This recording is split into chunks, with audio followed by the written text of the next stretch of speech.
পর্যটকের ঢল নেমেছে বান্দরবানে। হোটেল মোটেল রিসোর্টগুলোতে নেই তিল ধারণের জায়গা। বগালেক, কিওক্রাডং, তমাতুঙ্গি ও রেমাক্রি পর্যটন কেন্দ্রে গত মাস থেকেই পর্যটকের ভিড় বাড়তে থাকে।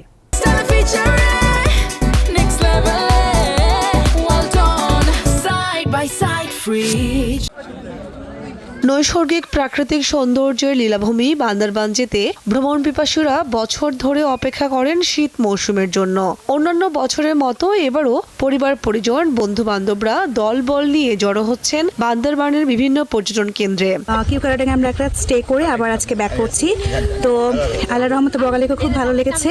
আর কিওক্রাডং এর থেকে ফেরার সময়, দার্জিলিং পাড়া হয়ে ফেরার সময় আমাদের যে এখান থেকে এই যে ভিউটা মেঘের নিচে লেক, এটা আমাদের খুব ভালো লেগেছে। পাহাড়ের সৌন্দর্য উপভোগ করতে পর্যটকরা ভিড় করছেন কিওক্রাডং, চিম্বুক, নীলগিরি ও নীলাচলে।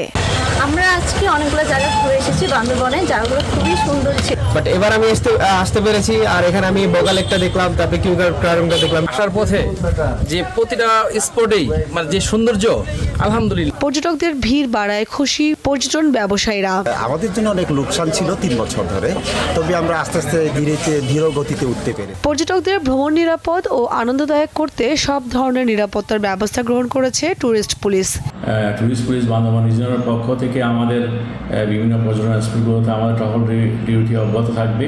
কোনো পর্যটক যদি হয়রানির শিকার হন তাহলে আমরা আমাদের টহল ডিউটি অথবা জেলা প্রশাসন অথবা জেলা পুলিশের মাধ্যমে আমরা আমাদের আইনগত ব্যবস্থা গ্রহণ করে থাকি। বান্দরবান জেলায় প্রত্যক্ষ ও পরোক্ষভাবে 30,000-এর বেশি মানুষ পর্যটন শিল্পের সাথে জড়িত।